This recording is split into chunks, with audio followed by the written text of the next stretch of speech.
everybody! I'm here today to show you how to refill a stapler. This will be an easy tutorial for putting more staples inside of a stapler. Without further ado, let's get right into the video. This video is going to be short and sweet. We're going to get straight to the point. If you take a look at the stapler right here, you can see that the staples are loaded in the top. This is the top of the stapler, and when you staple something, the staples come from the top down, okay? Now, with most staplers, you can actually open them up like this, okay? And this will actually make it a bit easier to work with the top, but even if you don't have a stapler that can open up like that, you can sort of keep it like this, locked in the downward position. It can still move, obviously, but, you know, in this position. And what you're going to want to do is you're going to want to get access to the top portion right here. So all that you got to do is get a grip of this right here. So grip onto this metal piece where the staples are loaded into, and then pull up on this. So I'm trying to keep the staples from falling out, but I've literally pulled these apart like that. Once again, just pull them apart, okay? Now you'll notice that it's spring loaded, so it's going to always push the staples forward, okay?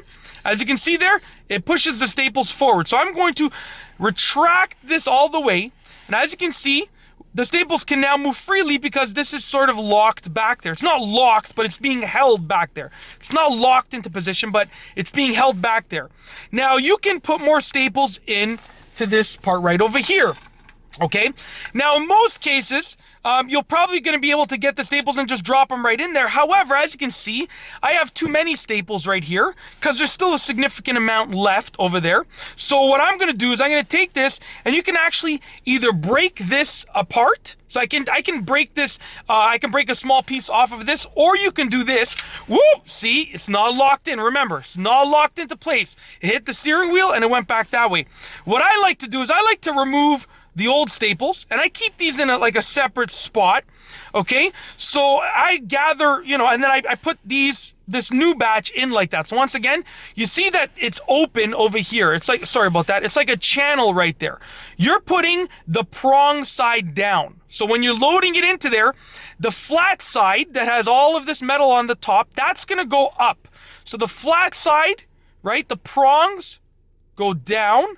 The flat side is the side that you see. So as you can see right here, this is all the flat side, okay? As you can see right there, it's all the flat side. That faces up. What you then want to do, bring this forward like that, and then you want to close it. So to close it, I like to just get my finger right there, okay? And I just lightly push it down like that, and it's closed.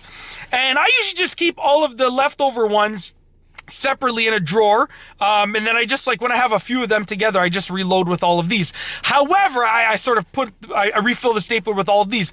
However, a lot of people will just continue using the stapler until it has no more staples. In that case, you just put the new ones in.